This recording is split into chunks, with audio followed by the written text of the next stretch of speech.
بسم اللہ الرحمن الرحیم۔ اللہم صلی علی محمد و آل محمد و عجل فرجہم۔ ہم بات کر رہے ہیں سورہ کہف کی۔ سورہ کہف پارہ نمبر 15 اور 16 میں ہے۔ رکوع اس میں 12، کل آیات 110، کلمات اس میں 1577، حروف اس میں 6360 ہیں۔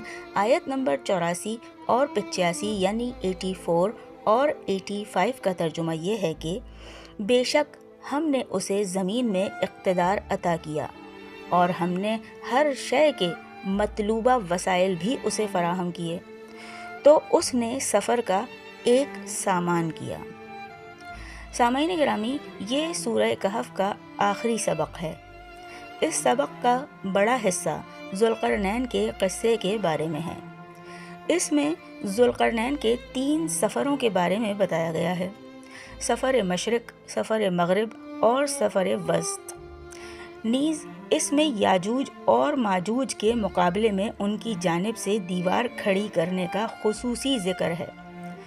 اللہ تعالیٰ نے ذوالقرنین کو زمین میں اقتدار دیا تھا اور ایک مضبوط سلطنت دی تھی، اور اسے ہر چیز کے وسائل و اسباب بھی عطا کیے تھے۔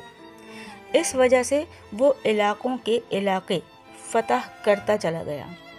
اس نے دنیا میں تعمیر اور ترقی کے کام شروع کر دیے۔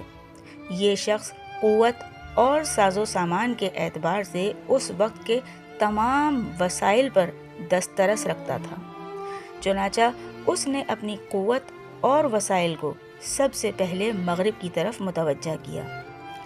جی سامعین گرامی، یہ تھا سورہ کہف کی آیت نمبر 84 اور 85 یعنی 84 اور 85 کا ترجمہ۔ ویڈیو آپ کو پسند آئے تو اس کو لائک کیجیے گا، شیئر کیجیے گا، کمنٹ کر کے اپنی رائے سے آگاہ ضرور کیجیے گا، اور چینل کو سبسکرائب لازمی کیجیے گا۔